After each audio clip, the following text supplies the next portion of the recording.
There's no way you Ooga Booga people could be the Israelites. I want evidence. How many times do we have to do this? Until you give me real evidence that Jesus is black. Show me it in the scriptures. All right, fine, let's do it. Yes! But first, admit that there is no verse in the Bible that describes him as olive-skinned. Oh, or white, or whatever nonsense you people say. I don't have to admit to anything. I know the truth. Lyman. Shut up! Coward. We're gonna go to your house and use your computer for this. You're not going to my house. I don't like your kind. Coward.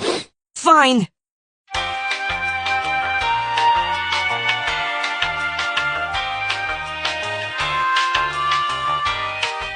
Don't say a word. Of course you live in a shack in the middle of a trailer park. I expected nothing less. I hate you. Let's go inside.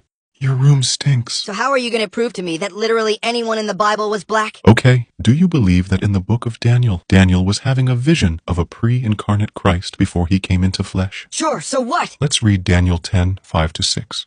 His body also was like the beryl, and his face as the appearance of lightning, and his eyes as lamps of fire, and his arms and his feet like in color to polished brass, and the voice of his words like the voice of a multitude. Notice the word used to describe his body is beryl. What does beryl look like? Like this! None of these look like black people's skin. Look at the Hebrew word used for beryl. It's Tarshish, literally meaning a precious stone, and according to the Strong's Concordance, it most likely would have been yellow jasper. No, I don't agree. He meant that his body was yellow, like brass. It says it in the verse. Let's take a look at the Hebrew again. The Hebrew word being translated as brass is nekosheth, which would be copper or bronze. So in this context, he had skin of burnished copper or bronze. What color would that be?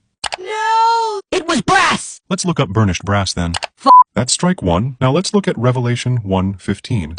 Look, it says brass. You rely way too much on translations. Look at the Greek. The Greek word being used here is chalkolibano, which means fine or burnished bronze, It which says is brass. consistent from Daniel's vision of Christ and the vision John is also having. What color is that again? Strike two. That doesn't count. The definition says brass, and it also says yellow color. You're a liar! Daniel and John both give a description of Christ as bronze or copper, a clearly brown I color. don't agree. Which people on earth are yellow? Wait, let me guess. You're gonna tell me Christ was Asian instead of white? Shut up! Anyways, this next example will prove that they are indeed saying Christ has the skin of a Negro. Revelation 4:3. Here we see the stones jasper and sardine being used to describe he who sits at the throne. Let's look at what color jasper is.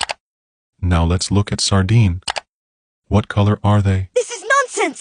So let's recap. We have burnished bronze or copper used twice by different prophets. We have yellow jasper, and we have sardius. Which people on earth have this color as their skin? Strike three. You're out.